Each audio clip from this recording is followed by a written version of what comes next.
Yo. Year. It's another damn Episode, yeah. Yeah, I don't even know what's fucking happening with my voice right now. It's another motherfucking episode of the Saturday Morning Conversation. Episode 18. Episode 18. My favorite number is 8. My birthday's February 8th. Shameless plug. Shameless plug. Hashtag label out. Yeah. Hey, you like the second or third birthday of February. February's a rough month. For all of us. For all of us. Like, I was doing some, like, quick math, right? So, like, I don't have a huge circle of friends. Well, technically, we're still in January, but yeah, we're talking about February. Yeah, we're talking about February. Fuck, January's over already. You know what? Somebody said January is like a Monday. Just all of January. Yeah, it's the Monday of all months. I believe that. I'm okay with that. I mean, this is the first month. So, I mean, people, this is where everybody starts to try to get their shit together. Oh, yeah, the new me month. The new me month. So everybody's like, you know, new year, new me. I'm in the gym. I'm going to eat better. I'm going to fucking stay away from the bullshit. Yeah. I'm not going to let this porn take over me. I'm going to be a better... I'm going to be a better person. You know, I'm not going to take no more shit. I'm going to church. I do got to go to church. I'm going to start paying my bills on time. Motherfucker, stop lying. All that shit. And then week 3, you realize that you tried hard for 2 weeks. And now you back on your regular life shit. Yep. Where you're like, fuck this bill right now. I'll pay this shit next month. Try to call the bill collectors, tell them that you got affected by the government shutdown. Yo, I swear to Moses, I'm really gonna call some of them and see if that works. The government shutdown got me fucked up. That's the excuse to not go, right? Yeah. Yo, the government shutdown got me fucked up, man. I'm gonna give you an update next week because I gotta call a company and tell them about that shit. You know, I ain't got it for you this week, but hey, big homie, how you ain't been to the gym? Yo, the government shutdown got me fucked up. Nah, man. You know what I'm saying? I ain't really even me with moving shit like I used to. I ain't got gas money like that. You know, once that shit comes back, then I'll be there. Be like, yo, dude, you don't work for the government though. I'm just saying, though. I'm just saying, it got everybody fucked up and shit. Stressing all of us. You know what I'm saying? It got less food in the food pantry because they tapping my vein now. You know what I'm saying? That they're about to stop food stamps. Know what I mean? No, but now they're restarting them, though. Yo, people was overloading on that shit, especially with the snowstorm. I guess Trumpopotamus over here decided to, like, temporarily end the shutdown while they negotiate his wall or whatever. Yeah, he's not getting that money. But just the fact that he's willing to, like, turn off the government. Yeah. Like, so many motherfuckers work for the government, man. Like people don't understand, like, everybody that's affected and how it then affects us. Yeah. Like, I don't work for the government, but if I was to fly, I'm flying at my own risk. See, because TSA's not doing what they're supposed to do, and the fucking FAA is a government agency. Like, who's monitoring these jets? These motherfuckers is calling out, so they're canceling flights. Yep. Because the fucking air traffic controllers are like, I'm not working for free. No, see, it's not even that. What it is I don't have gas money to get to work. Or I don't have money to take the bus or the train or whatever. I don't have that kind of money because I have to look at my bills. It's like, look, do I go to a job that's dumb stressful in the first place? That's also not paying me. And it's not paying me. And then it's like, okay, I spend my money to get gas to go to that job that they underappreciate me. And that money that I'm spending for gas could be food, dinner for the next 3 nights. So I got to make a choice. Right. So it's like people think that, all these TSA people are being selfish, not going to work. It's like, no, you don't know what they got to struggle with. Because they could be the only person because maybe their husband or their wife is out on injury leave and they're not getting their government checks. So it's like they're the only person making money in the house right now and they got 3 kids. So here's what I don't. I mean, I get, flight and shit like that is federally regulated. But pilots work for airlines. So why don't air traffic controllers also work for the airlines? Like different Like when I dispatched for like a few companies in my life, and like we had like little areas that we were responsible for. So like, why is JetBlue not responsible for hiring their own air traffic controllers that handle just their flights in conjunction with everything else? You know what I mean? It's like the guys who handle like the T or like the transit, like the trains in New York and Boston. They got little sections like, yo, you're on the blue line. You managing the blue line today. You know what I mean? You managing Delta. I'm managing this. And then we all have the big board, but we're all responsible for like our own set of jets. And maybe that's how it is, but they're paid by the government as opposed to being paid by the actual individual airlines. Yeah. You know what I'm saying? Yeah. And right now, if you fly, you relying on the pilot. Yeah. Which is whatever. That's how it always has been. But now everything's so automated. You know what I'm saying? Well, yeah. You got pilots that's actually flying the plane and having to like fit in. Like if the air traffic controller's not helping them land, they might be lined up wrong. Yeah. You got planes coming from all different directions. And not just that, the troubling thing too in the news too is the fact that they had drones in areas too. So it's like if you're a pilot, air traffic control is really supposed to be your eyes for everything. So if nobody's there to be like, look, there's motherfucking drones over here. Yo, somebody, get these drones. Now your airplane is, that person isn't there, so now your plane is coming and now there's drones. Like the one in New Jersey. I always have a motherfucking hard time saying Newark, New Jersey. I don't know why, but either way. They had drones out there and they basically shut down the airline out there, the airport. Like, it's just so troubling because it's like, and I hear what you're saying because it kind of sounds like, in terms of sports, it's like teams paying for the refs, but Patriots are already doing that and they're succeeding. Apparently, other teams don't have that vein on getting the cash directly to the refs, but that's a note for something else down the road. But I hear what you're saying. It has to be a system that's independent from the government. Like regulators, cool, but like air traffic controllers should be like employees of the airlines. Yeah, and that just like your baggage guys and like all these people work for those individual airlines. Like there should be dedicated air traffic controllers. Yeah, you know what I mean. And then what's happening with like, well, 911 is state funded, either that or fund these airports like locally. Well, see, this is really and truly part of the whole thing Which about I Trump. still think would be like this shit is just This is out the of whole thing control. about Trump that I, like from the get go that I saw from up front, because the fact that he had Steve Bannon on his team, and Steve Bannon's whole philosophy was, let's burn everything down and rebuild it back again. So in that kind of context, all this kind of turmoil that's happening in the government and how he's trying to like buck the rule and the rule of law, basically, right? He's bucking against all of that. With all of the shutdown that's happened, there's a lot of other things that went on, like how FBI couldn't pay their snitches. So now their snitches are like, yo, what? Like, if this is going to be the case, like, this is not solid. This is not giving me any kind of security. You want me to rat out on this dude that could murder my whole family, and you can't even give me my paycheck when it's time? Like, fuck you. Everybody's affected, from the air traffic controllers to the government snitch. snitches and shit. Yeah, to the snitches. Like, they're not solving as many cases because you ain't got Leroy on the block. Like, Yeah. Like, yo, you didn't hear this from me, but Yeah. You know what I'm saying? I seen that dude. The dude you was looking for, he might be regularly sometimes, but not every day, but mostly. With his hand out going, give me some more cash? Come on. Mostly, he's around.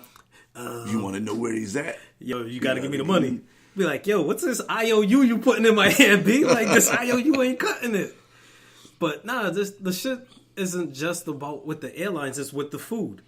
All the the FDA, the FAA, like everybody, anything that gets regulated or has to have a team of people, like make sure that the shit is safe for public consumption. Yeah, those motherfuckers ain't getting paid. No, like the people who keep shit safe, on a day-to-day basis, aren't getting paid. People far from the border, so it's like now I'm feeling the pain of you building. At first, he said a whole wall, right? And then it was Mexico was going to pay for it. then it's, oh no, they'll eventually pay for it with taxes and revenue, as if that money and taxes revenue that is earned is earmarked for paying back and reimbursing people for the war. But no, none of that talk has happened. So now it's like, okay, I'm going to shut down everything and until I get the war. And then when he opens up the government, I find it highly convenient that he opened up the government again when 2 stories came out about witness tampering, basically how Cohen felt like his family was being threatened, number 1. And then number 2, the shit coming out about Roger Stone. So now it's like, oh, hey, guys. It's like he jumped out in front of the camera. It's like, hey, look, guys. No, don't worry about that story, and try to push it behind him. Oh, the government's open again. Hey, white savior's here again. Like, get the fuck out my face with this bullshit, man. Like, yo, number 1, if you really, really, really, really, really want to have border, and you're saying, well, we can't be a country without borders. Now, what the fuck's going on with Canada? Like, we've had this discussion before. Yo, the borders are invisible, man. Like, basically, you protect your territory. However, yeah, the issue for me is that, like, you making everybody suffer. It's like you got your sister gets in trouble, and everybody gets ass whooping. Yeah, you know what I'm saying? Yeah, that used to like happen. Your mom's mad. I was touching home a little bit too deep. That used to happen. Your mom's mad at some shit that happened at her job today, so everybody gotta suffer. When she come home, Mom, it's pasta night. Fuck you. Make a hot dog. You know what I mean? Like it's supposed to be casserole day, Mom. In a motherfucking casserole mood. being the petty Luther King. Oh yeah. You know what I'm saying? I have my petty moments, but they're all in jest sometimes. But either way, like, I'm not gonna shut down. I'm not gonna take it out on my girl if I'm having a bad day. Like, everybody shouldn't have to suffer because this motherfucker not getting what he want. It's like the little kid throwing a temper tantrum at the grocery store because he can't get a fucking Snickers and the name brand cereal. Or the name brand cereal. I don't want no Fruity O's. Like, where's the W? And he got suburban parents, so he ain't getting his ass beat in the store because, well, you can't beat your kids anyway anymore. Like, no. When I'm coming up, you're coming up, our mothers would have fucking snatched us out the store and then been mad that you couldn't finish shopping. So you already know how that's happening. Calling the kid Megatron because he identifies as Megatron. Motherfucking, your name is Todd. I'm gonna call you Todd. I'm not calling you motherfucking Megatron in the motherfucking supermarket. Okay, Megatron, well, we're gonna go buy those Fruit Loops. Damn right, we're buying Fruit Loops. You know what? Shit. And I want the family size. Okay, Megatron. No, it's motherfucking Todd. Yo, just call Todd his name. Like, right. Fucking. My mom would give me the okie doke. She'd be like, "Oh, you want these? Okay, that's cool. Put these in the basket." And then when we get to the checkout, she's like, "Yeah, we don't need that. We don't need that." And you know what? You're like, "Yo, why you ain't buying this shit?" Oh, you thought I was really buying that shit? Nah. Yeah. You see, on the flip side, when you really look at it, and I haven't actually watched the episode yet. I'm gonna peep it. That Killer Mike. Oh yeah, I haven't watched that shit. See, there's that shit I want to see, and that Fire Festival shit. I haven't seen that yet. On and Netflix. I guess, like, I was doing like a little bit of research, and I guess it started out as supposed to be like they like bought Pablo Escobar's island that he used to own. Oh shit! It was that deep? Yeah, and they fucking tried to throw this huge like Coachella type festival, and like you might find buried money somewhere. And like like all the posters and shit was like bad bitches on the beach and making it seem like it's gonna be the hot new shit for the summer. But then when they got there, like the food was whack. Like there wasn't enough for everybody. Like there's no resorts. Like they made it seem like he was gonna come stay on the resort and sit, and you get there, it's like mad tents. Like that's all I just got from the trailer and like a little bit of research. But I'm trying to watch that shit. Yeah, I'm mad that while you're talking and I'm hearing, like, because I know all of it, and I was waiting for the other shoe to drop. Where how somehow Ja Rule got something? Yes. I just saw him in the clip, and I was like, it's murder. You know, and I'm like, wow. Yo, but they really okie doke mad people out of like thousands of dollars. Like, yo, for real, yo. It was a hard job. Yo, I'm still to this day a Ja Rule fan.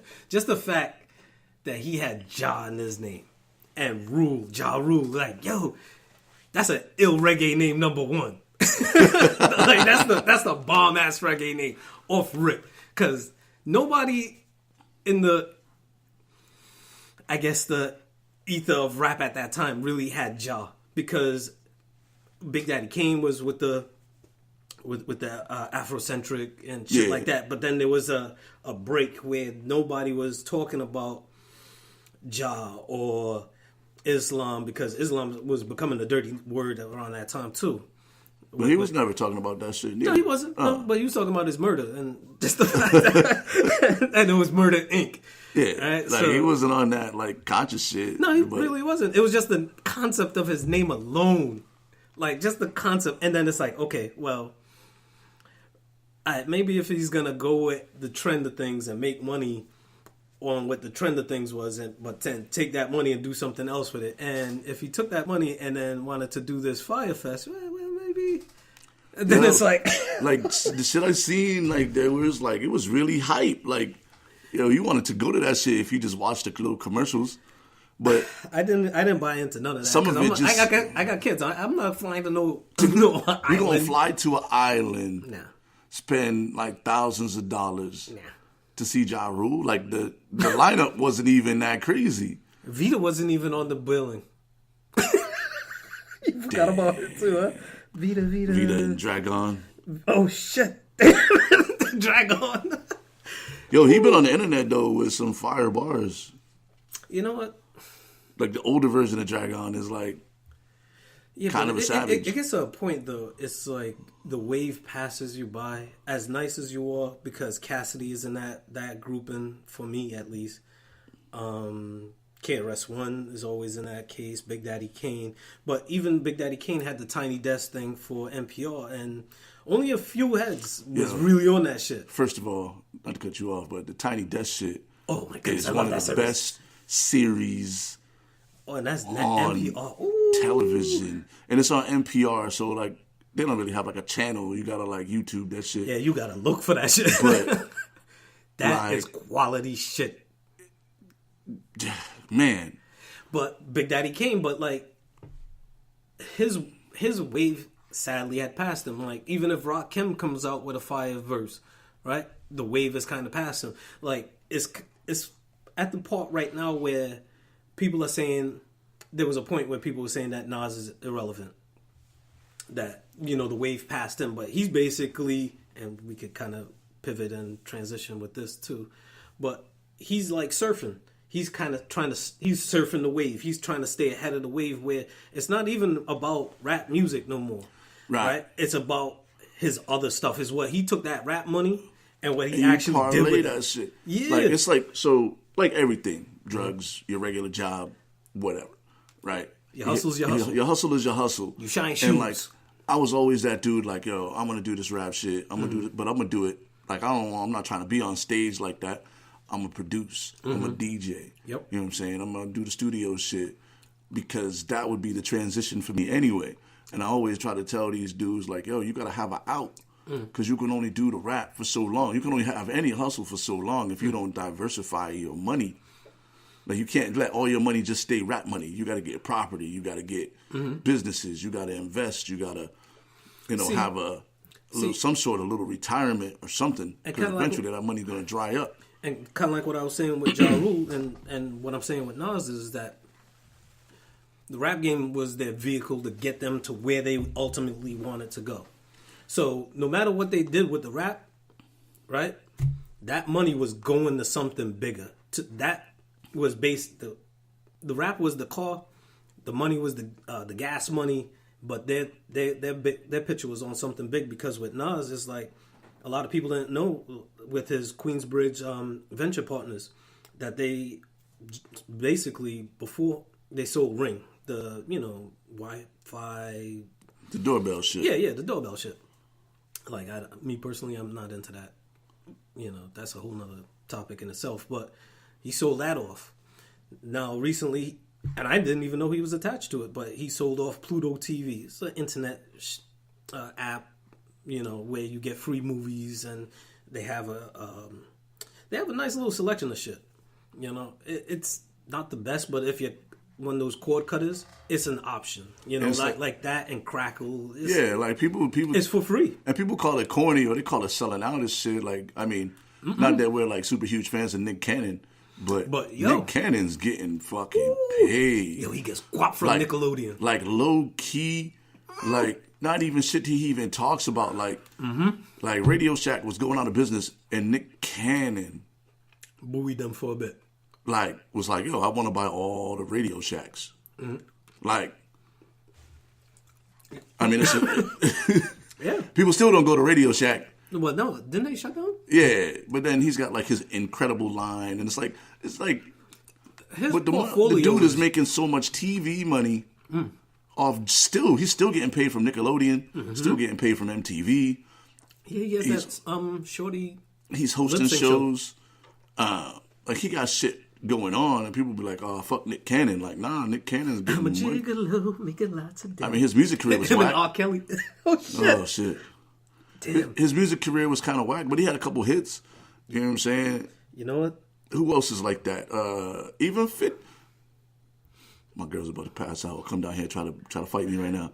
But even 50. You know what I'm saying? Like, 50 got on with the music. But when the last album 50 put out?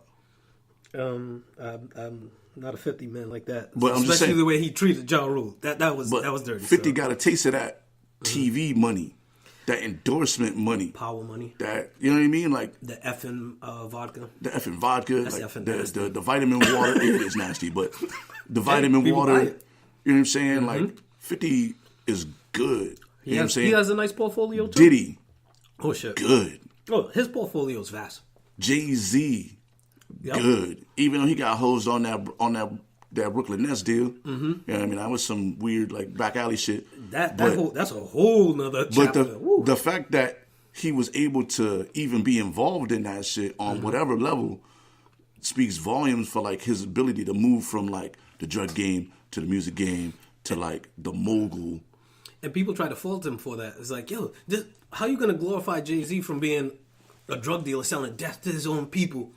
And now he's all this money, so now you're saluting him as a. These are the same motherfuckers that don't know that Ice Cube was a rapper, or no, these are or Ice-T. Yeah, they're like Ice-T. Oh, the dude from. No, these are the same people that allowed a family of bootleggers that came up from bootlegging, right, to be president. Facts. Swindlers, like real estate swindlers. To have their children to grow up to be presidents. These are the same people that will tell you, no, don't glorify Jay-Z. Oh, who's he? Like, these are the same people, and this is to a bigger thing with Black Wall Street, with Marcus Garvey. These are the same people that would totally condemn them, like burn them to the ground and say, look, there's no hope for any of you because this is what's going to happen when you get to the point. But with them and their swindling, they could become presidents. They could shut down the government for over a month.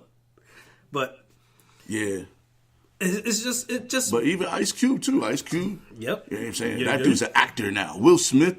Oh yeah. I mean, and I don't know if Will Smith ever sold drugs, but I mean I think he knew what he was doing. He parlayed his music money, and now Will Smith is so powerful in Hollywood. Oh hell yeah! That he can make movies like Bright. The wackest shit on Netflix. You think so? It was decent. Terrible. I couldn't get over the guy's accent. Number one, that was throwing me off the whole movie. Terrible. Like, but Will Smith got that kind of pull. Where he could have like 20 million flop. He'd be like, yo, and still be good. Anybody want to make this movie? No, nobody want to make this movie. Fuck it, I'm gonna get jiggy with it myself. I'm gonna do that shit myself. I don't give a shit if it's whack. Like Nick Cannon is trying to approach that Will Smith level. He's like the black Ryan Seacrest. Yeah, that's perfect. Like, no. Ryan Seacrest is the white Nick Cannon. Cannon. Yes. That's the better way of looking at it. Matter of fact, you're right. Because Nick Cannon was doing this shit before. Nick Cannon was around, like Carson Daly. Oh yeah. Ryan Seacrest. Damn, I'm mad I'm giving Nick Cannon this much love. But he deserves it. He deserves it. Before everybody. And when it's said and done, you know, if he could be like 60 and he could be like the Berry Gordy type, because people don't have that long game vision of being the Quincy Jones, Berry Gordys. Now it's like, now the horizon is spanning out with, oh, you know what? I could be like the Nas, I could be like the Jay-Z's, I could be like the Diddy's.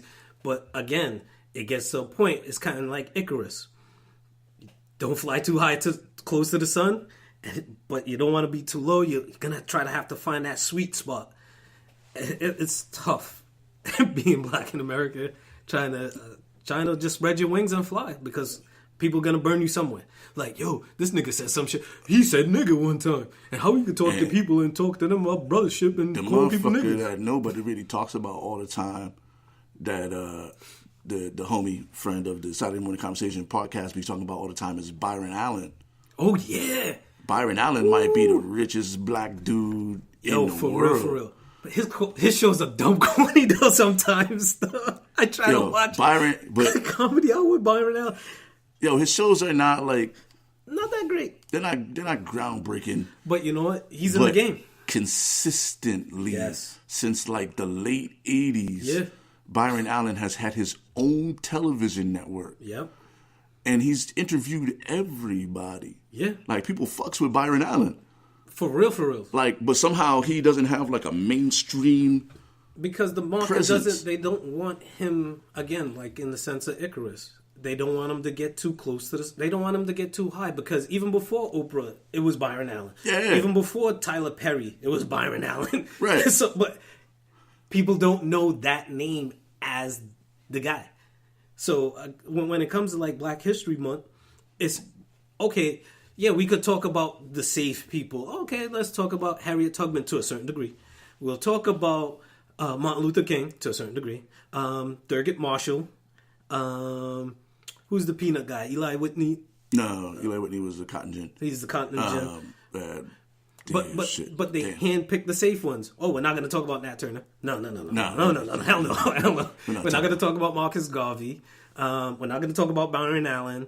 You know, we'll talk about Oprah because, you know, we can. Because everybody gets a car with Oprah. And shit. Yes. And one thing that I always notice, too, when they talk about black women, and they count it as two. We're hitting two markets. We're hitting the minorities with the women, and we're hitting the minorities when it comes to the blacks. I'm glad you hit me with the air quotes just now. Yeah, I know. The blacks.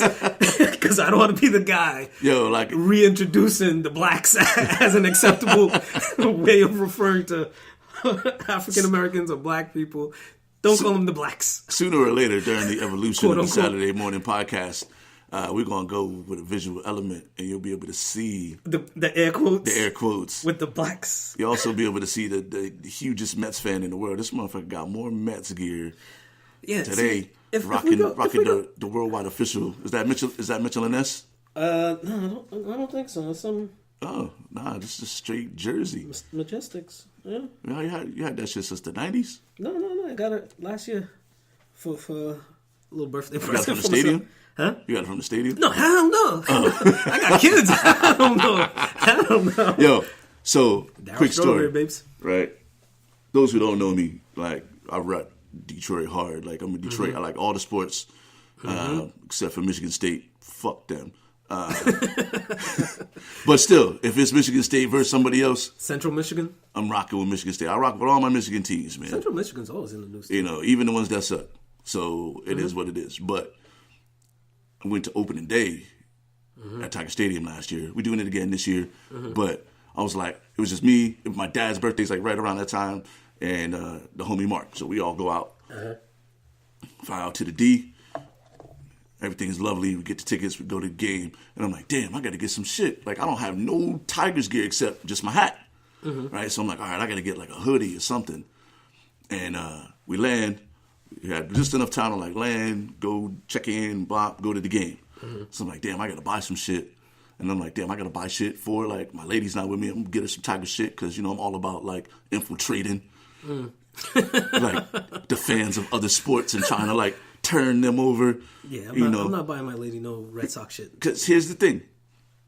Yeah, fuck that. No Patriot shit. Not buying my lady no New England gear. No, because I'm paying for their contracts. First of all, she's born in Colorado, so if I'm buying some shit that's not Detroit, I'm gonna buy some Rocky shit. All right. But you know, she's been out here pretty much her whole life, so she's fuck that. I infiltrated her. She never like changed her. I turned her. I converted her. Like all the nephews, they only get Michigan shit, Detroit shit. Like I'm not buying no like let somebody else buy them that Patriots gear. Anyway, I go into the pro shop and I'm like, all right, I'm gonna get something for me. I'm gonna get something for my dad. It's his birthday. I'm gonna get something for my girl. Maybe get something for the kids. You know what I'm saying? Duh. Did you have to give blood? Yeah, I spent like. Don't. If you're ashamed to say it, don't say it. I'm not even ashamed, but like I know that I could have went to Walmart or Target where they have like the local team section. Matter of fact, say it as a fair warning to other people. Yeah. Oh yeah. So like, that way they know not to get shit at the pro shop. If you're gonna, unless you want authentic shit that you can't find anywhere else. Yeah. Like I want the official game jersey that I don't want to wait for it to come in the mail. It's going to cost me the same money anyway. Straight off his back. Yeah. Like it's he came autographed. off the field, he threw it like, into the stands, I caught it. Well, every pro shop, you generally will have like game worn shit. Oh, and it's, sometimes it's autographed, sometimes it's not. But you can tell it gets like dirty and shit, it's game worn. It comes in like... Don't let it be the groundskeeper just sliding. That's his job. Billy, put this Cabrera jersey on and slide it to first. Yeah. Hey, go for this pop fly. Whoa! It's a little sweaty. Yeah. Mookie Betts. But it's always like a weird size too. Like I can't buy game worn shit because I'm a fucking 42 and a half. Like type shirt. Like ain't nobody on the Tigers my size. I could buy football jerseys probably all day, but Melky Cabrera's not on that team no more, is he? No. Yeah, it's been a long time. So anyway, I spent like Bed Bath & Beyond money in the Tigers Pro Shop. Wait. Not Bed Bath & Beyond. Bed Bath & Beyond bed sheets. Bed sheets section. Yes. Because they have some decent price stuff there. I spent Bed Bath & Beyond bed sheet without a coupon money in the Tigers Pro Shop. So my advice... You put 3 kids through college with that one purchase there. Right? So I spent more money in the pro shop than I did on my tickets to the game. Damn. I spent more money in the pro shop than I did for my flight to Detroit. Damn. And my rental. Like, I spent a third of what I spent on the total trip, 4 days, airfare, rental car, hotel. Spent a third of that money in the pro shop. Damn. Yeah, it was ugly. So the advice is, if you're going to get your team gear, try to get there early enough. Go to like Walmart, Target. But yeah, just go to like Amazon Prime. Amazon Prime. Go to their team section. Yep. You can generally get a deal. Go online. Go to like Fanatics. Was that Fanatics? Oh, yeah. Hashtag Fanatics. label out. They always got the good deals. Lids.com. You know what I mean? Hashtag label out. Like, if you ain't got it, don't buy that shit at the pro shop. No. Because... Yeah, and be careful with some of them overseas people, too. Yeah. Yeah, for real. Because you'll get your shirt cheap. But they might also be shipping some like small box and shit with that, too. Like, yeah, nah. You got to be careful where you're getting your shit from. The Chinese size and chart is not the same as the American size and chart. No. Like, you're a 2X in... America, they don't make that size in China. No. Like 2X in China is like that's American medium. Yeah. You're not. No, for real. It's not coming to your size, bro. Yeah, you got to be careful where you're getting your shit because I noticed that too. Because with shoes is the same thing. I think I'm like a 42 in UK or some shit like that. I just know because I like getting some shoes from the UK. It's just my thing. Like, yeah, but shoes are gonna come. Like, they know what the size of like a 42 and like a European cut is going to be. It's going to fit you like it should. You know what, too? And I've been trying to find this other... Because I have an Adidas jacket upstairs, the one that says Club. I've been looking for other colors, but I can't even find the one that I have with the Mets colors, the orange and the blue. But then I'm like, yo, I noticed that they said made in Japan. And then when you see that the size chart, they says in the US is this size, in the UK is this size. It's like, yeah, you got to be careful because some people don't tell you that. Nah. But like the good people will give you the fair warning. Like, look, you're getting it from us. This is what it is. Don't try to return the shit because we're not taking it back. The cut is different. Everything is different. Like, yeah, Euro cut is real different. Oof. Like, you got to be in shape to wear some Euro cut shit. Like, if you ain't in shape, like, don't try it. Unless you want to look like a large person in a small, like your kid's t-shirt or some shit. Yeah, with his extra tight up with front. With fucking buttons is fighting for their life. And your bare gut is just on prime example. You know it's on Front Street. If you got to pull your shirt down when you put it on, that shit is too small. Yeah, because, and that's the problem that I have now, and that's why I'm working out a little bit more quietly. I'm not a gym guy. I'm more of a do some push-ups, do some jumping jacks, do some sit-ups at home, down in the basement, Wood Green Studio, #label out. Wood Green. And, just do my little workouts like that, or like find myself in the backyard doing like workouts while picking up leaves and shit, just making sure I bend my knees and twist and, I get this next stack and and rake and shovel, I'm just trying to do practical workout shit where it's not, I don't have to go somewhere to do it. I got housework. So rather than going to the gym and play like I'm picking shit up and putting it down, lifting shit and putting it down, I can lift shit in my backyard and put it down and actually get shit done, in that workout. So, cause and the reason why I'm fucking do more of that is because I like to go to them thrift shops because thrift shops is a lot of Euro cut shit. Oh hell yeah! It's like it's a nice thrift shops is like. I ordered this online and it didn't fit, so I'm gonna just give it away. Yeah. Like, damn, I paid $30 for this, and damn, my keg is showing. Some little extra medium ass dude will buy that shit for $5. I didn't even have an Audi belly button. Where the fuck that shit come from? Like, this shit is so tight. Like, I didn't know I had an Audi. Yeah. Be careful buying shit online, people. Yeah, and don't spend money at the pro shop. Like, only buy hats and shit at the pro shop. Foam fingers. Like, specialty shit. If it's not specialty shit. Yeah, foam fingers, yeah. Because it'll make you mad as shit when you buy, like, the championship t-shirt at the pro shop and you spend $35 on that shit. And then you go to, like, Target the next day to buy soap and you see the same shirt you just $15. Got for, like, $15. Mm-hmm. And you're like, yo, what did I do? You know what you did, though? You paid the contract for that picture that you want to get in free agency. See, that's my logic when I buy my sports shit. It's like, all right, I'm buying some Knicks shit because I know in free agency next year, I want them to be able to have the money to get the players that we need. So I'm trying to buy some more Knicks shit. You're trying to buy more Knicks shit. So that way it's like, all right, if it's Durant, whoever it is, right? We got money. That's why I don't buy Patriot shit. That's why I don't buy Red Sox shit because I don't want them to have that money so that way they could go get players that we need. Like, nah, fuck that shit. Like, if you want to buy it, that's cool. You can wear it. I'm not paying for it. Like, only way... I don't even think... Yeah, I might. Maybe. If I won, like, a $50 gift certificate, right? To whatever sports place. Lids.com. #label out. Yeah. Maybe I would get... No, because then that's still money going into the team. No. I don't know. It's hard. Yeah. I don't know. I don't know, man. I can't get jiggy with that shit.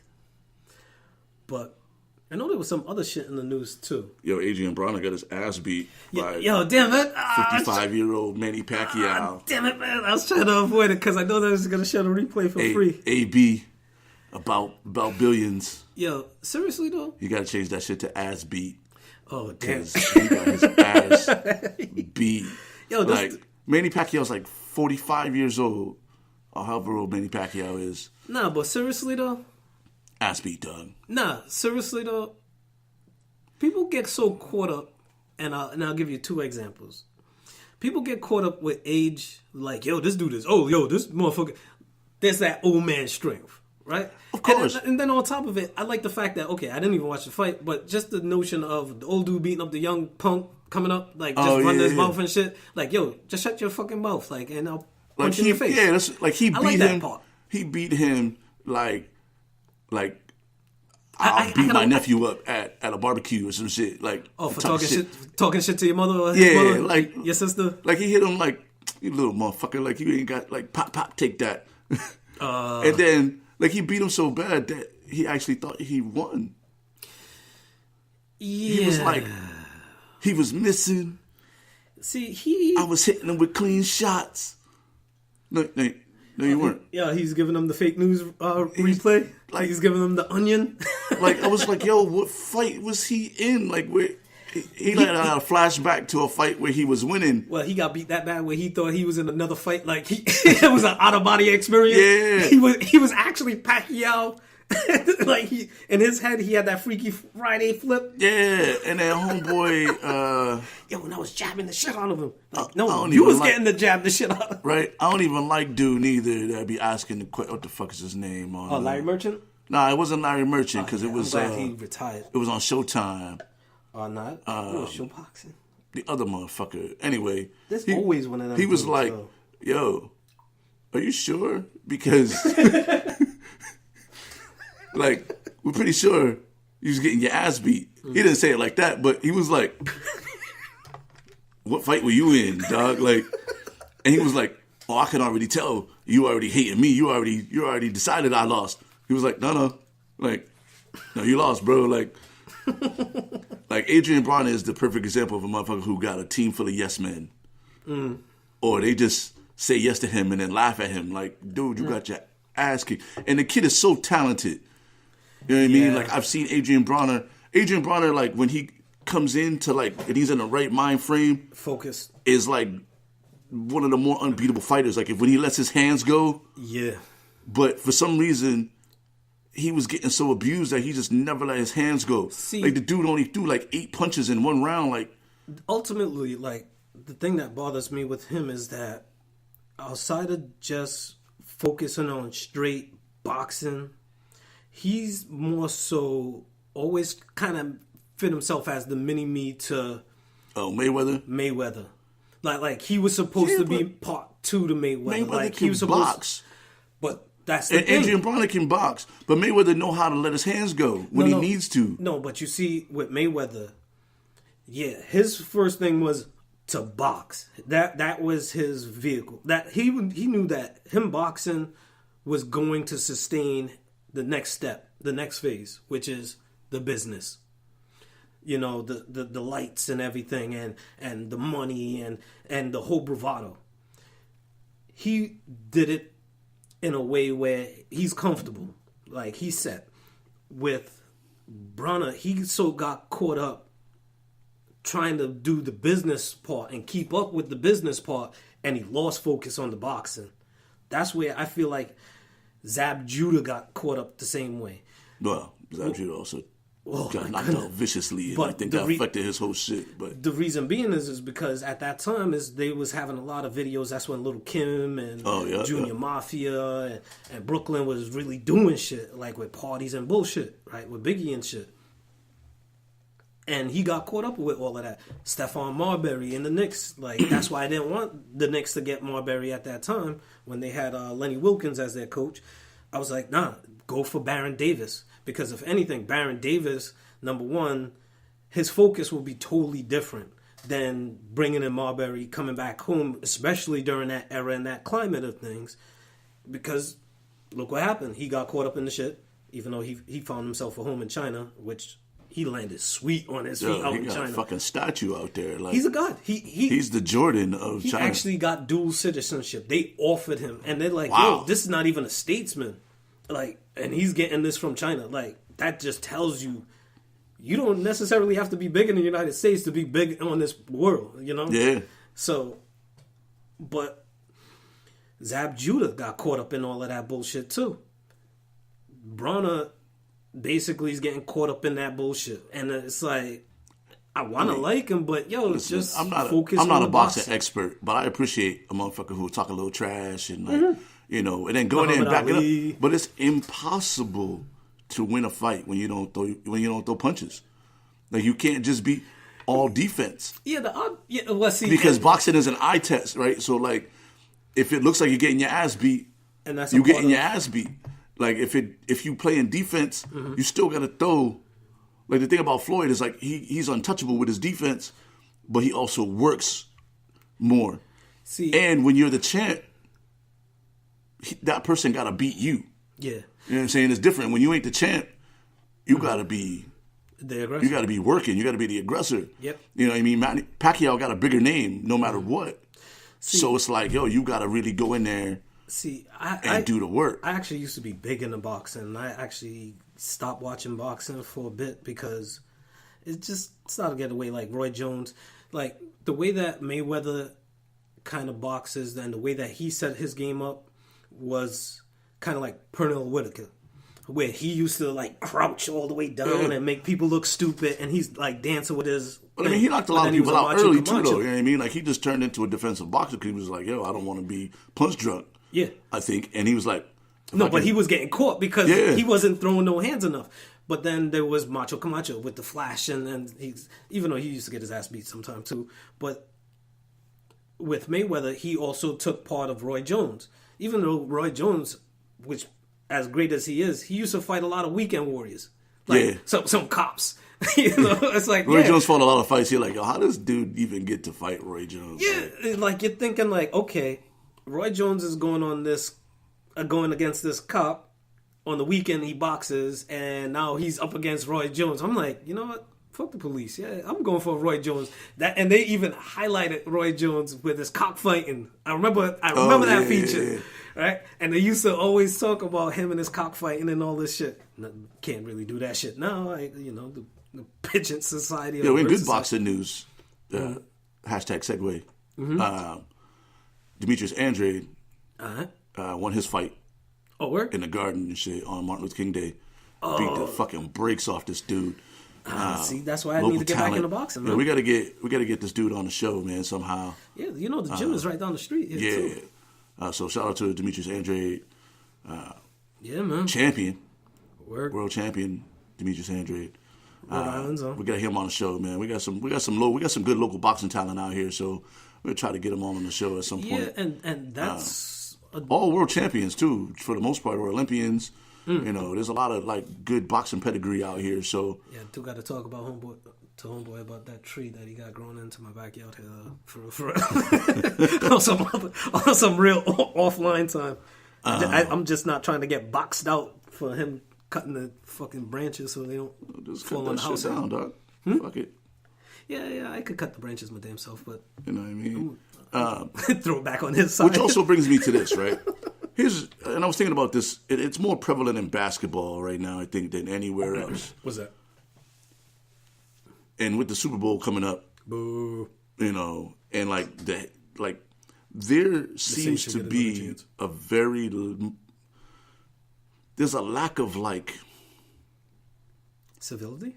No, there's a lack of like on-field animosity. Like there's no more like anger on the court. You know what I mean? Like all these dudes are friends. You know what I mean? It's like.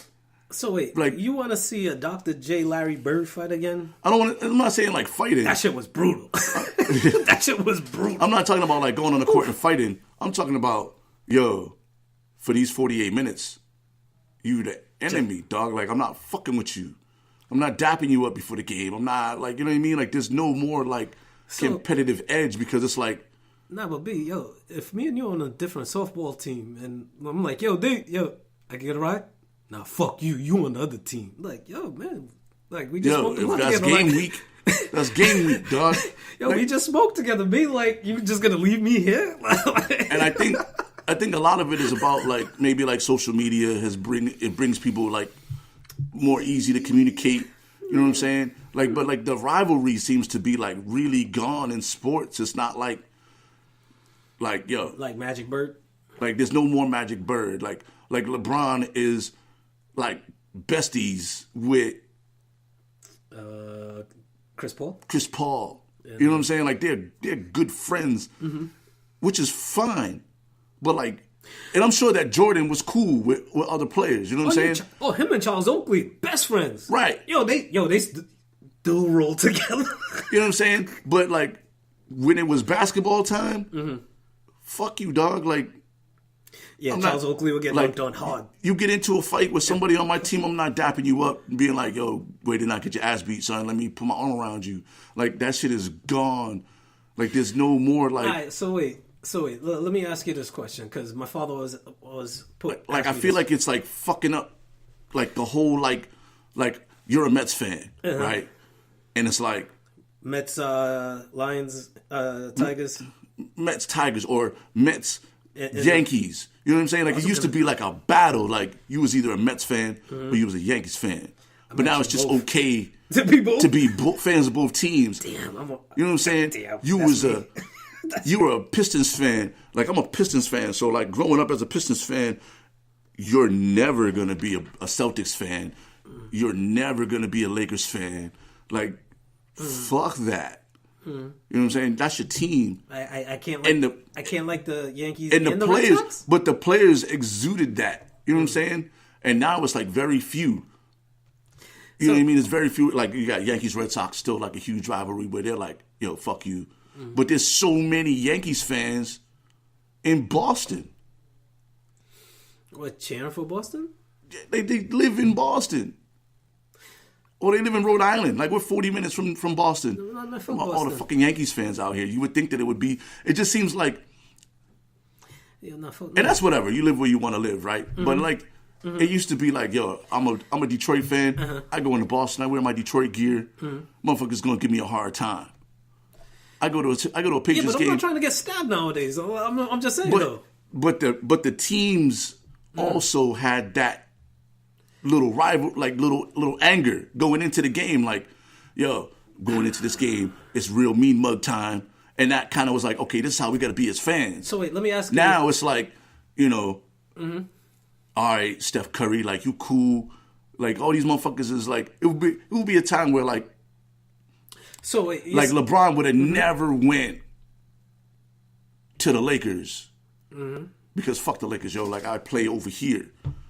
Like, I'm not trying to be on nobody's super team. Why I want to play with this dude? Fuck this dude. Like, I'm not playing with him. Like, we could be friends in the offseason, but I'm trying to beat this guy. I'm not trying to be on his team. Well, see, Kevin Durant would have never went to the Warriors. Because they Boogie would have never went to the Warriors. Well, I think he got traded, though, didn't he? Did Boogie get traded? No. He's a free agent. Yeah, he was. Like, and I get it. You go where you can make the money now. But there always used to be like that list of teams. Like, even like dudes going to teams inside the conference. Like, that shit never happened. But, now you got dudes like, yo, I don't want to be on the Jets no more, so I'm gonna go to the rival in the division.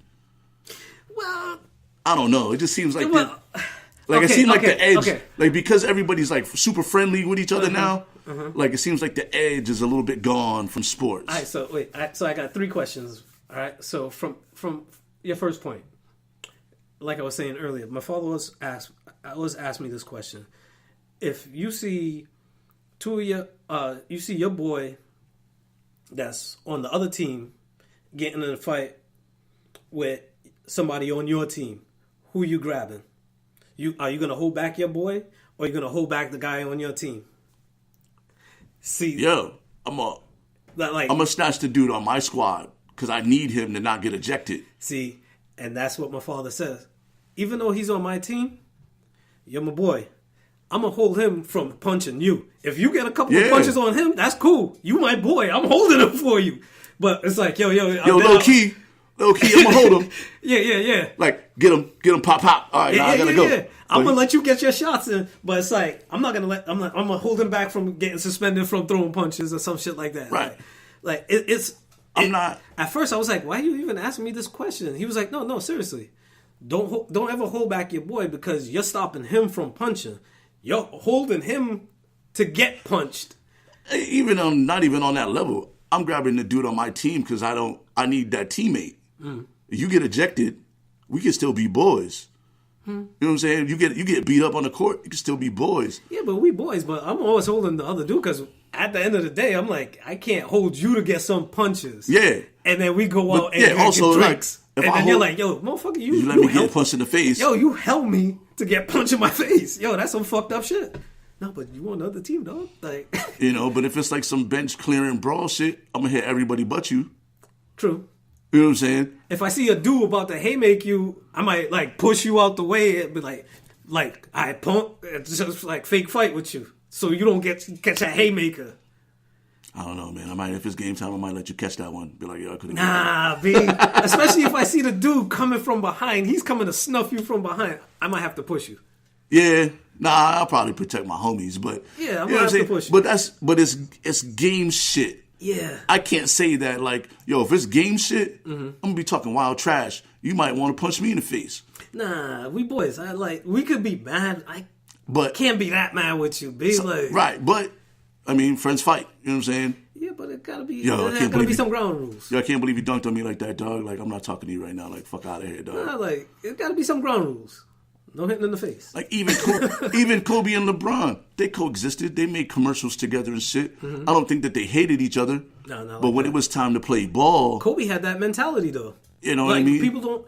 Westbrook has that mentality, even to a certain degree. Paul George has that mentality too, because I saw a quote of his saying that like him going to the West, him being in the West, he wasn't gonna make an All-Star game.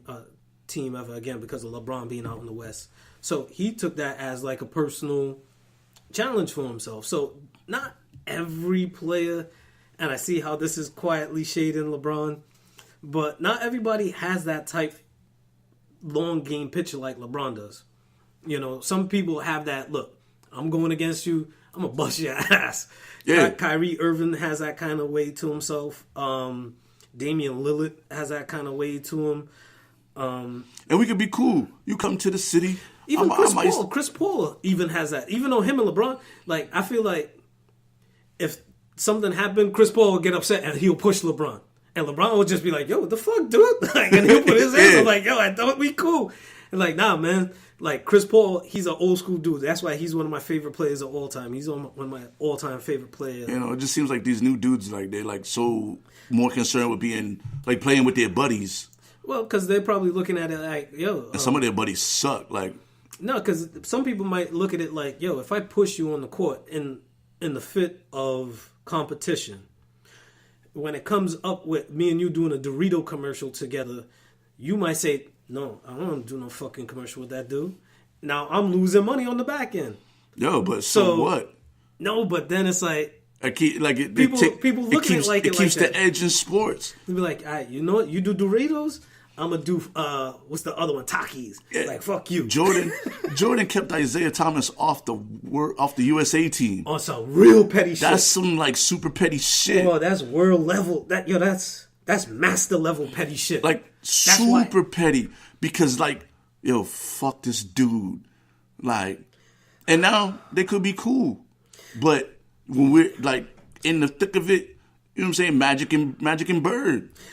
Isaiah Thomas and Magic Johnson, but I'm glad that they made up recently. Yeah, Isaiah and Magic. They All-Star and he didn't want to... Well, supposedly they kept saying there was an Isaiah Thomas that was saying that he didn't want to play in the All-Star game if Magic was playing because of the whole AIDS thing. It was actually Karl Malone, and that sneaky bastard snuck off and just stayed in Utah, and nobody said nothing about that shit.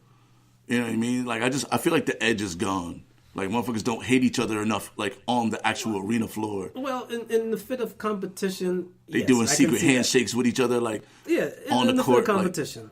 Like, on the court competition. Like, there's, like... So, all right, I said I had 3 questions. I'll probably just boil it down to 2 because I see what it looked like. But as a Yankee fan, is it wrong for me to say that I actually like Mookie Betts? Yeah. You could respect... Yeah, I respect Mookie Betts. You could respect Mookie Betts. Yeah. I respect Mookie Betts. See, now, this is the thing, right? Like, there's nothing wrong with... Let the Red Sox fuck up and keep trying to nickel and dime him because, again, he's on a 1-year contract when they should have gave him a long-term contract. Right? Let Ellsbury get off our Yankee books. Right? Let us be done with him. Well, we might not chase Bryce Harper. We'll test that market, see what's happening with him as a Yankee speaking here. All right. But we might go for Mookie Betts. Probably. Because if you're going to bullshit with him, fuck. And that's what keeps the rivalries. We'll pay him. That's what keeps the rivalries alive. Yep. Like, yo, I'm going to dip in your backyard. We'll go get Wade Boggs. And take your guy. Like, how many Red Sox players got snatched up by the Yankees? And won. We'll take Wade Boggs. We'll take Roger Clemens. We'll take Ellsbury. Oh my goodness, yo, that caveman ass dude. Oh yeah. Can we go all the way back to shit. Babe Ruth? Oh man, yeah. And they got Babe Ruth for like 4 hot dogs and a soda. And this is the bullshit Jedi mind trick that teams don't do shit like that. Like, but you see, this is the bullshit Jedi mind trick that the Red Sox try to pull. Oh well, he's this kind of person and he's that kind of person because. Even the Mets kind of did it, and they kind of got the shit end of the deal when they got Mo Vaughn from the Red Sox. But that's a whole nother story. But here's the thing: Red Sox don't do that to the Yankees. They tried, but see, this is what the Red Sox will do. They will say, "Well, look at how much money the Yankees are spending. They're trying to buy a championship. Yes. Look at how much money they're spending." But yet, when you look at it, it's pro sports. But for a long time, always in the top 10, at least the top 5. It's always been Yankees, Dodgers, Red Sox. So if the Red Sox, they will say, okay, we're not going to pay this guy the extra $2 million or $3 million and an extra year that he's asking for because we're trying to save a little bit of money and look at the long term. All right, go to the Yankees so we can say, oh, they're trying to buy a championship when we only basically saved ourselves $3 million and now talking shit about the player. And these are desirable franchises to go play for because you know you're going to win. And they respect you enough and they honor your talent and ability and they're not going to bullshit with you. You want an extra $3 million? Okay. The next year we might have to have that negotiable, but if you want the extra year, we might have to see about that $3 million and then we'll talk. But the $3 million is still on the table. We're not ever taking that off the table. The Red Sox will be like, no, we're going to take that off the table. And then they end up with the Yankees. And it's like, oh, look, the Yankees are trying to buy their players and all this kind of shit. Even though they like, I don't know what's really the fuck going on with Ellsbury. So really and truly. Petty shit keeps rivalries. And it keeps that edge. Yep. Like, every Red Sox-Yankees game is important. And because it has that edge. Yep. You know what I'm saying? Like, I don't know. But yeah, you can respect Mookie, but you can't be like, Yo, I want him to get this base hit, yo. Yeah, you can be like, yo, if Mookie come to the Yankees or the Mets, then that'll be a good look. But, like, I respect Jordan. I respect LeBron. Do you ever want them on the Pistons? Yo, I don't even know how I would feel about that shit. If LeBron went to the Pistons? LeBron would never go to the Pistons. No. Yeah, that's true. But, like, in a bizarro world, if he ever gave them a thought, no, you actually like Tom Brady because he's from Michigan too. He went to Michigan, so I can't really say that. Trying to think of like a player on one of your Detroit teams. is a tough city because it's cold as fuck there. What if A-Rod went to the Tigers? Why? No. Just back in the day, like, would you have rooted for him? Like, you just seem like you're not an A-Rod guy for some reason. Would you have rooted for him? Me personally, I wasn't really an A-Rod guy. I was never really like a fan of A-Rod. Like, I never really liked his vibe. My thing but he was a good player. No, but at the same time, he was smoking mirrors. He was not clutch. Exactly, he's smoking mirrors. You'll be down by 12, and then he would hit 3 home runs in the game, and you still lost by 12. But then it'll be 1 out, runner on first and second, and then he would ground into a double play. And then end of the game. Game over. He's not going to get you the clutch base hit or walk. Like, he would only do that shit when nothing's on the line. Like, I never really, like, hated A-Rod. He's like somebody that comes in on garbage time in basketball and scores 30 points. I don't know how happy I would be if he was on my team because his reputation is shitty. But, like, I don't hate A-Rod. I mean, LeBron, like, if LeBron went to the Pistons... No, but that's like... Shit. Yeah, if you want to... like, would you root for him? You're rooting for the team. You're rooting for the team to do good. See, it would be real. Like, I would have to. As much as I hated the Bulls, I always rooted for Scottie Pippen. He was my favorite player. He's also on my favorite player team too. I mean, I don't know. I think I'd be like a little mad because I would be forced. It would be like if Megatron would have got traded to the Patriots. Would you root for the Patriots? Or would you root for Megatron to do well? See, that's what happened with me and Kevin Garnett. I wasn't even a fan of the Timberwolves. I was a Kevin Garnett man. Him ending up on the Celtics put me in this kind of weird space. Put you in a weird space, right? Where it's like, that's my guy. I'm like, yo. I go through the struggle. I go through the struggle now. I love the fact that Rasheed Wallace ended up on the Knicks at that time too, where I'm like, yes, all right. Because they always had that argument. Who is a better power forward?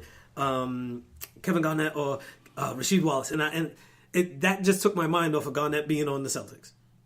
Rasheed, but yeah. It was dope when it came to Pistons, titles, all that. Yeah. But that's I struggle with the whole Tom Brady aspect because I never been a Patriots fan. Oh, yeah, that's right. And I was the only dude I knew cheering him on as a quarterback that was like, that even knew who he was. From the Michigan games? From the Michigan games. Mm-hmm. Dude won a Rose Bowl. Like, you know what I mean? Like, and it's like, yo, who is this fucking guy, Tom Brady? He had a terrible combine. He's not going to do nothing. Then, wham, Drew Bledsoe gets hurt. And we all know what happens after that. Yeah. But it's like, yo, this dude is like quarterbacking a team that I've never been a fan of. Ever. Yeah. But now I gotta quietly, yeah. I gotta give Tom his respect. Yes. Yes. His respect due. His respect. Yeah. I respect this game. Like, if he was on my team, like, I don't know if it would still be the same. You'd be like, yo, D, how can you not like the Patriots? They got Tom Brady. I'm like, I respect Tom Brady. Yeah, I respect he's a Michigan dude. Or I'd be like, Tom Brady, University of Michigan alum. And you'd be like, yo, bro, he hasn't played for Michigan. He plays for the Patriots. Yeah, but No. You know him as TB12. I know him as TB10. Look around. You see all these Michigan jerseys out here. Mm-hmm. I think that there's more Michigan fans in New England now just because of Tom Brady. Yeah. And I'm okay with that. Mm-hmm. But we all know how I feel about the Patriots. You know what I'm saying? They're good. Yeah. I respect their dynasty shit. I respect the fact that they actually humbled themselves enough with new ownership to actually go after Parcells from the New York Giants. Also to get from the New York Giants, little man called Bill Belichick, to bring in the New York system. Did he come from the Browns though to the Patriots? Yeah, he had but he got his bones. Like his championships as a defensive coordinator, learning from. Oh, so you're giving him that, like, yes. Bill Parcells by way of Cleveland, from New York by way of Cleveland. Yeah. just like Tom Brady, way of Michigan. That's right. So, if anything, then they got Pepper Johnson to run their defense when they started winning championships. So, and Pepper Johnson is a New York Giant great that won championships with the New York Giants. And then he brought that championship mentality over to New England. So, what you're saying is that the Patriots are only as successful as they are because they tapped the New York Giants that organizational, yes, talent pool. Yeah. So can't the Red Sox say the same thing about the Yankees? No. Why? Because arguably the greatest baseball player in the history of baseball, who came from the Red Sox.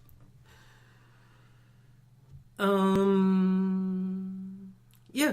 Yeah? Yeah, if you want to put it in that sense. But that's only one guy. The whole beginning of the Yankees' dominance in baseball happened because they paid 4 hot dogs and a large soda for Babe Ruth. No, because what happened was really and truly, I think what the Red Sox wanted was they wanted Babe Ruth to kind of make up his mind on what he wanted to do. Are you a pitcher or you're an outfielder? Just make up your mind. Like, we're not going to pay you both ways. Cool. Yeah. No. And then the Yankees paid him to play both ways. No, that's not even how it happened.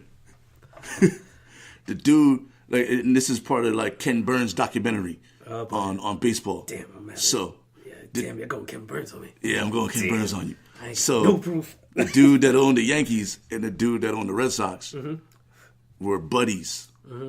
Dude owed him some money, or like he owed him a favor or some shit, and he was like, "Yo, let me get Babe Ruth." He was like, "All right," and he sold him. He sold his rights for like dumb cheap at the time. Damn. To his boy. Damn. To like. So he didn't really. Did he even watch baseball games? Oh, he was just like. I mean, it was he before just was TV. No, well, like owner But of the team. at the like, time, Babe Ruth was like the most dominant pitcher in all of baseball. Like that's the underrated thing about him that people don't talk about. People forget. Yeah. Like Babe Ruth was the most dominating pitcher. Yep. In all of baseball. And it was like, I don't want to pitch anymore. I'm gonna play first base. Mm-hmm. And then became the most dominant hitter that baseball had ever seen. Mm-hmm. Like he hit for average. Yo, imagine. And he hit for power. Imagine being the guy trying to be like, all right, you know what? I'm going to strike out this motherfucker. Just working out in the gym and doing whatever kind of calisthenics, watching whatever his name is, and doing some calisthenics and exercising and shit. And then you see Babe Ruth eating hot dogs, drinking beer, coming to the game, or burping, walking up to, all right, what you got? All right, strike, all right. Ball, come on, man. What the fuck's going on here? All right. Ball, come on, man. Oh, fuck it, I'm hungry. Home run. Like, yo, what the fuck? Like, I've been training for 6 weeks to pitch to this motherfucker, and he just home run. Like, what the fuck is going on here? And he's just trotting around the bases. Like, yeah. Right. Only thing I'm seeing is the black and white video of him kind of trotting. Like, and it's a good thing that we don't have visual because you can see me and my fat boy run. Shout out to John Goodman. Oh yeah, for the Babe Ruth movie. That was pretty dope. But now they have now Shohei Ohtani was gonna be that next guy. Yeah. But he's about to have Tommy John, so he'll probably never pitch again. Boom boom boom. But dominant hitter. Yo. Dominant pitcher. Like that shit. Like they don't even let these kids pitch enough anymore to be or like to bat enough. Like they just you're just a pitcher. Not just that, they probably put a count on how many curveballs you can throw because they know the stress that it puts on your arm, and it's like they're conditioning them to be weaker rather than because before. Like it used to be like back in the day, like starting pitcher would pitch like 45 games. Oh yeah, easily. Like your rotation was easy. Like dudes going like 25 and 10.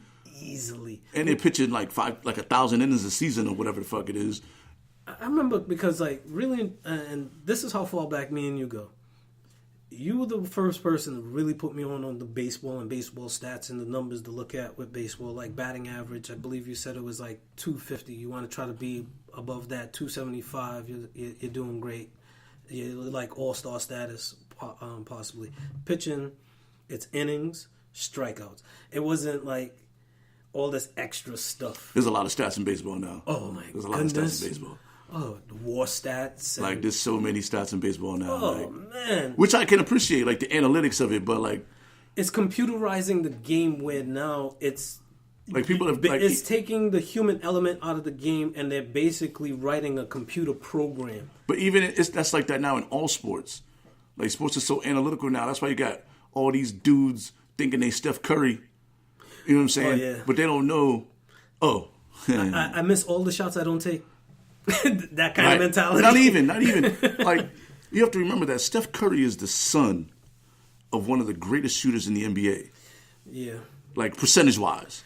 Like, Del Curry wasn't out there, like, giving people buckets like that, but, like, he shot for a high percentage.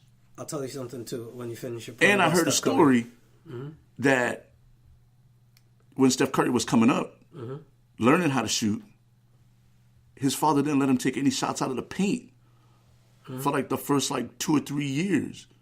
Like you get good here, then you can move outside the paint. Yep. So it's like there was like I mean, it always helps to have, like, you think about the guys who have, like, NBA fathers, with the exception of Jordan's kids, are all, like...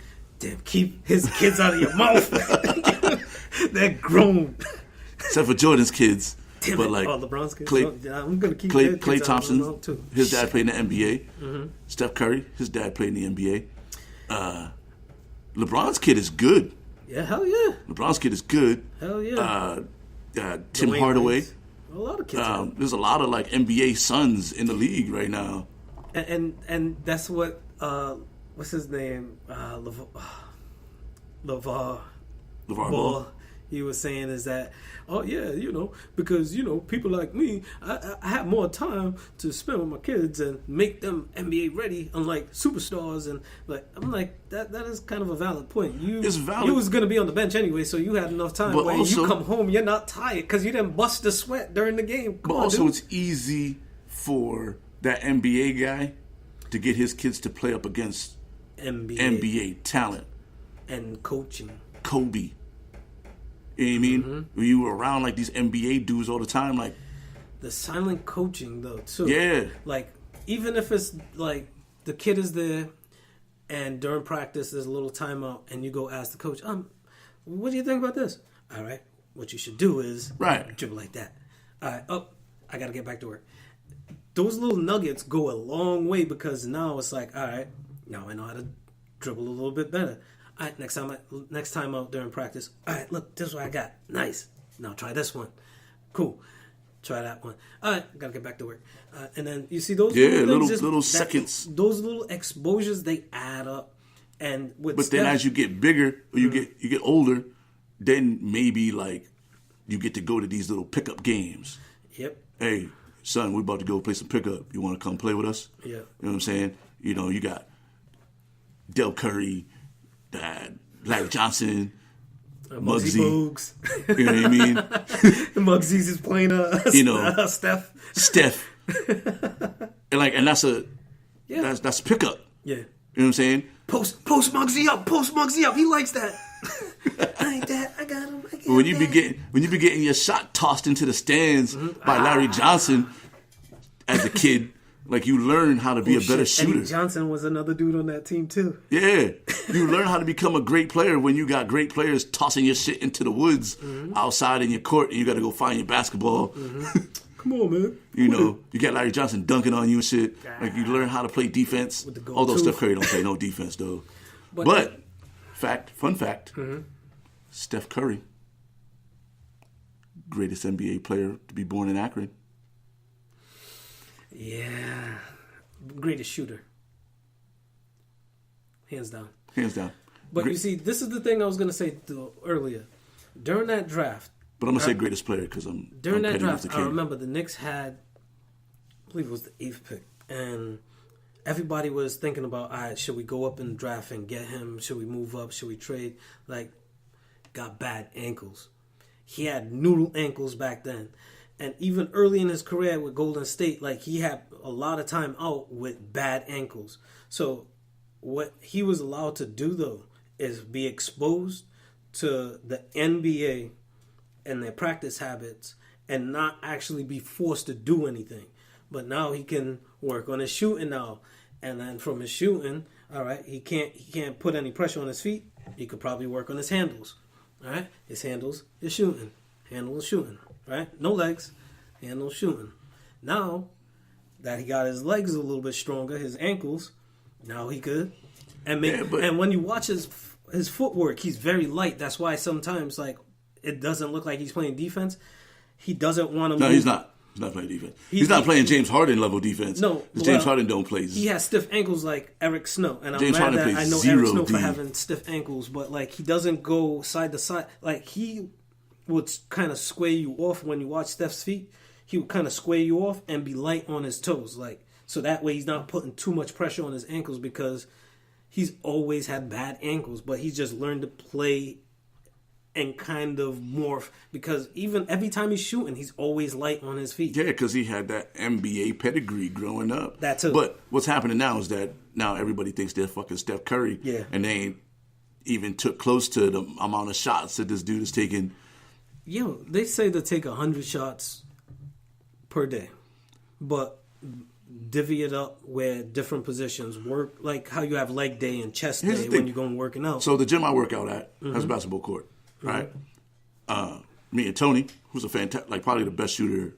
I'll put money on Tony against anybody. I can shoot, but I don't have legs. But yeah. We shoot 100 shots a day at the end of the workout. Shit. Around the arc, we shoot 10 in every location. We shoot 100 shots. My jump shot is better, but I'm still not feeling like I'm Steph Curry. Oh. Because I've maybe taken... light on your feet and with the dribble. Whoops. Because here's the thing.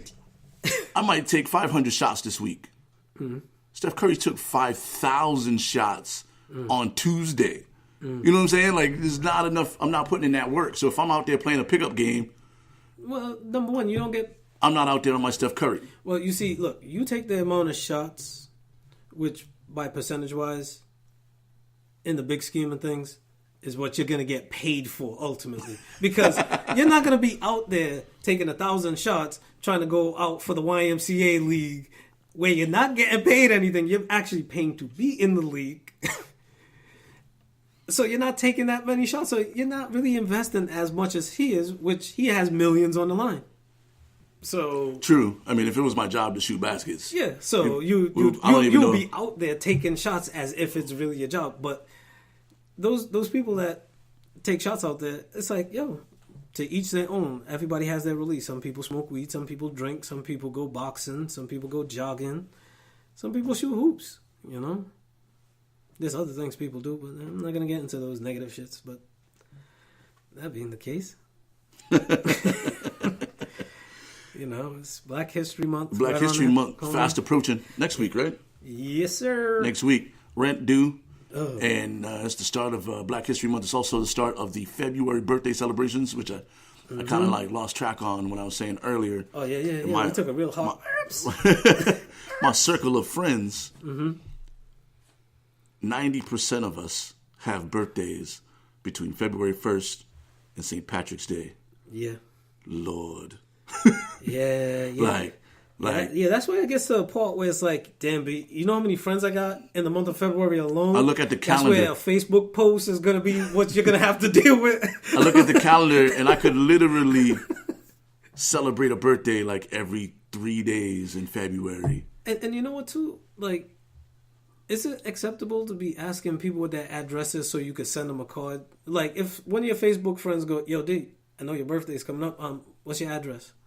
Like, what the fuck you want my address for? Just post this shit on my Facebook page. Like, I don't motherfucking give you my address. Like, hey, man, I like real mail. You know what I mean? I do okay too, but it's like, I don't know what you're going to do with that information. I'm kind of private like that. Like, I'm definitely going to be... it's a lot of us, though. February 8th, hashtag. I shortened my drinking sabbatical to 25 days this year instead of 53. Why, you drank recently? Yesterday. Damn, what happened? You know, just felt like a vodka soda. Damn. But here's the thing. I originally started it because I was drinking heavy. Yeah. So, like, these, 6 weeks were kind of like me detoxing myself. No, you being friendly to your future self. Right.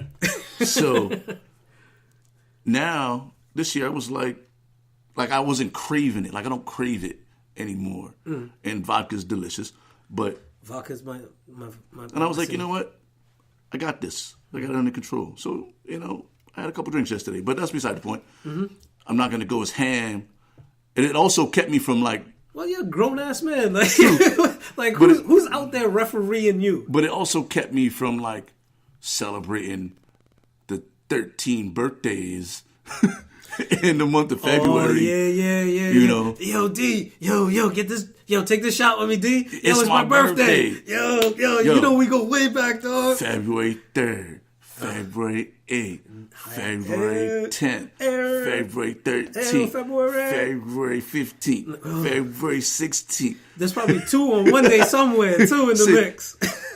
You know, February 20th. February, my birthday. Yeah. Yo, I can't drink like that. Yeah. I'm old now. Yo, take this shot with me. I'm 40. I don't recover like I used to from drinking like that. And it's birthdays. It's not even like, yo, meet me at the bar. We're going to have a couple drinks and just chill. 2 or 3 drinks. I could be out. It's drinks, you trying to turn up. It's your birthday. Yeah. You ain't going to turn up with me on my birthday. Yeah. Justin's birthday. Yeah. Everybody. Big Mark, my birthday. There's so many birthdays, man. Yeah. And then it's not just the drink. It's the high energy party. Yes, it's like you up. It's murder. Wow. It's a real fire fest going on. So it's like, yeah, like every night, every other and night. Then in February. Here's the thing, like your birthday is like the first week. You and Justin. Yep. Right, and then this is the 5th, right? I think it's the 3rd. No, I swear this is the 5th. Maybe it's the 5th. Yo, Justin, we don't know when your birthday is, but my bad. We know it's in February. Nigga. Tell us. I called it the 5th. Tell us when it is. And then Lauren and John are like 2 days apart. And me and Mark are like 2 days apart. Like, yo, that's 6 birthdays. That's 2 birthdays a week. Yo, for real. Motherfuckers is like, and then like, so I can't go crazy for the first 2.5 weeks. That's 5-6 birthday parties. And then my birthday, I'm trying to go in. Wait. And that's not even talking about Valentine's. you like that try to have a sober Valentine. It's nice. It can be nice. Man, it can be. I didn't even think about. It can be nice. Valentine's Day could be low key, or it could be, let's just go have this dinner and have like 2 bottles of wine or 3 scorpion bowls or room temperature water. With a twist of lime. Hold on. And no straw because we're trying to save the planet too. Wow. Isn't that sexy, babes? Yeah, trying to find a birthday list over here. Oh, man. I'm sure it's in here somewhere. Oh, man. February 8th, B. You know what it is? Yeah, of course. Wait. Off the rip. More like this. More like this. I don't know. I was thinking, like, what the fuck am I going to do for my birthday, though? Like, I fucking turned 40 this year, and I'm like... Yo, see, you're supposed to turn up, man. Am I? And then my boy Brian, shout out to the letter B, his birthday is on St. Patrick's Day. Damn. So, like, and then, like, I got, like, some aunts and maybe, like, a couple friends, like birthdays in, like, the first week of March. Shit. But I use that time to try to recover. But, see, this is the thing, though. It's like, I really don't know what only thing I'm thinking about is just, doing my regular scene and just going to the arcade for free. And be like, hey. Yeah, but that's the thing. Like, I got the hibachi online. You know what I'm saying? 3 scorpion bowls and some lobster tail. Like, it's going down. So check it out, right? So of my like good friends, and this is just good friends, people that I've known for 15 plus years. All right. February 2nd, birthday. February 3rd. Wait. Birthday. Oh, wait. We're not saying names? Nah. I'm not going to put people on blast. February 5th. That's Justin's birthday. February 5th. I told you. Shout out Justin. Same birthday as my lady's mom as well. So that's 3 already. We're only on the 5th. One day. 2 on one day. We're only on the 5th. Oh, damn. My cousin's birthday is February 6th. I didn't even know that shit. Oh, yeah, that's Seku's birthday, too. Seku's birthday. So that's 2. The Sanderson twins. Remember Sanderson twins? They're the 6th? Yeah. Damn, I guess I started saying names anyway, so I might as well. The homie Sarah Hutchins, you know what I'm saying? Her birthday's on February 2nd. Giving out these birthday shout-outs. My homie Chantel, her birthday's on February 3rd. Don't cuss me out. Just in case. February 5th, my lady's mom. OG Paulie D. I don't know him that well, but, he's a homie. My cousin Nikki. Sekou, the Sanderson twins. That's all February 6th. Damn. Yeah. Damn. You got a party hop. It's who's the party I'm going to last? One of my Breakfast Club buddies, Jocelyn, her birthday's February 9th. Yo, how many birthdays is that already? like 7. At least. We're not even in double digits yet. I'm actually still hitting the blunt. Mark's birthday is February 13th. Big Mark. Mark's the dude. My nephew's birthday is February 12th, but we're not turning up. He's only 16. No. You don't want to be at that turn up. Have R. Kelly in the bushes. The homie, right? The homie Fire Jones, prolific Detroit MC. February 13th. That's like 2 birthdays on February 13th already. The day before Valentine's. My homie Judah, his girl's birthday's on February 13th, so, we might have to turn up on that day, too. DJ Stress, February 15th. DJ Spin, February 15th. The homie John Lopez, February 16th. Yo. Shout out, John. That's my dude. Lauren, longtime friend, wife, just in case, birthday, February 17th. Oh. Damn, that's a lot of birthdays, man. Oh, yeah. Yo, basically like every 2 or 3 days. And then February 8th. February 8th. DJ Iron Monkey. Turning 40. Playing video games for free. My cousin Brandon, his birthday's on the 21st. Trying to beat this Ninja Turtle game, finally. Yo. Come on, Donatello. Yo, That's really what I'm going to do. Like 3 or 4 people on my birthday, we all got the same birthday. Ew. And then after, I think there's like 3 more birthdays, like after my birthday, that I'm going to be like required to go to. So, it gets ugly in March too. Do you do a smoke cleanse too? Nah. Because if anything, we're going to be smoked up playing. Because I might need some help to beat this Ninja Turtle game.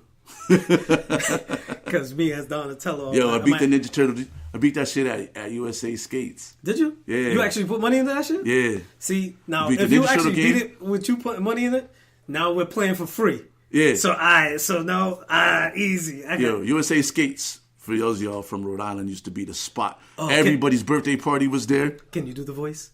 Other guy? Yo, I know the guy. Yeah, you was telling me about that. Good friend of mine. Yo, shout out to Big Billy. DJ Bill. Hey guys, at USA Skates. See, I got too much giggle. He's the USA Skates DJ back in the day, but I beat Double Dragon there. Oh, word! I beat Pit Fighter there. How many motherfucking quarters you have? Yo, I beat Ninja Turtles there, and I beat the Simpsons game. I think they got the Simpsons game there too. All right, so we're gonna be playing for free. So it's me and you, and it was 4 players? 4 players, yeah. All right, so we might have to get 2 other players that actually know how to play the motherfucking game.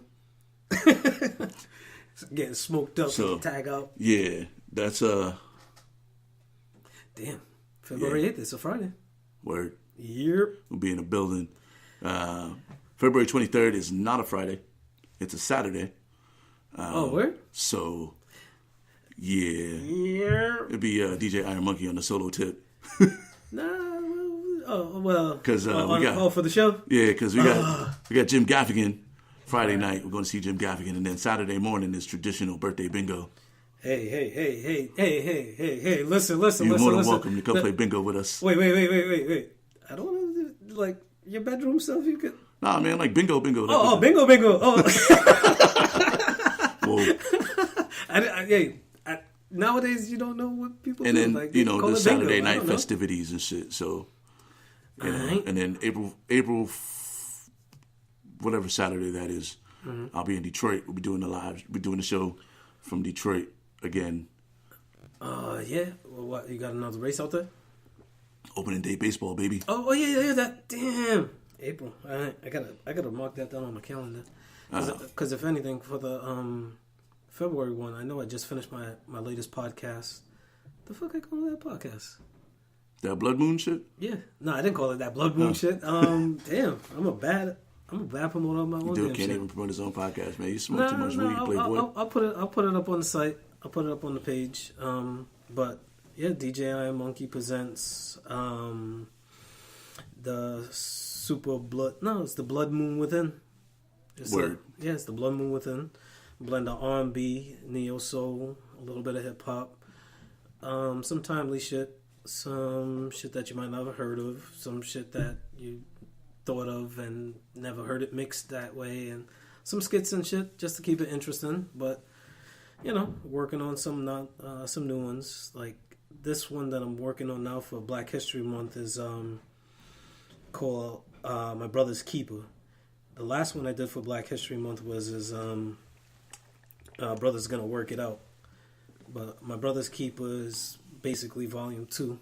So I'll try to get some clips of Marcus Garvey, Malcolm X, Nikki Giovanni, James Baldwin, just different mix of shit, like jazz, something totally different from what I've been doing with the neo soul and R&B, and kind of have like a little podcast audio scene, so that way, when it comes to Black history, it's just a new kind of soundtrack.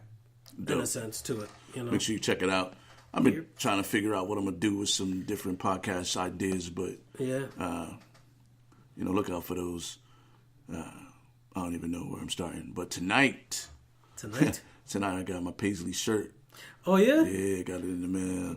I saw it, man. Shit's delicious. Wait, do you got the? I'm DJing a 60th birthday party, but it's Studio 54 themed. It's gonna be outrageous. Don't tell me you have butterfly, not the butterfly collars, but the bell-bottom pants? Nah. But it's the perfect opportunity for me to wear.